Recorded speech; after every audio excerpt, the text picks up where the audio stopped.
President Obama continues his push for Congress to support military intervention in Syria. This morning, the president meets with more lawmakers before heading to Sweden and then to the G20 summit in St. Petersburg, Russia. Major Garrett is at the White House. Major, good morning to you. Well, good morning, Charlie and Gail. The president will meet with key lawmakers here in the White House, then take off for Sweden, and then, as you said, St. Petersburg, Russia for the G20 summit.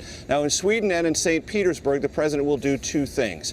Make the case that the Syrian regime of Bashar al-Assad used chemical weapons, killing up to 1,500 civilians, about a third of them children. And then the second case he will make is that that regime must be held accountable, and militarily so. The president will not be looking so much for military allies in St. Petersburg on this huge global stage known as the G20 Economic Summit, but what he will be looking for is rhetorical allies who will support, A, the international outrage, B, the upholding of an international norm against the use of chemical weapons against civilians that's a century old, and third, offering some rhetorical support for the U.S. and whatever else ally it can find using its military might to punish the Syrian regime, even if it's on just a limited basis. The White House hopes all of this going on the global stage, which of course will frustrate the Russian president, Vladimir Putin, a staunch ally of the Syrian government, who will probably be outnumbered rhetorically on this point on his own economic stage in St. Petersburg, Russia, will reinforce the message the administration is sending here to Congress, that it must authorize this limited military campaign.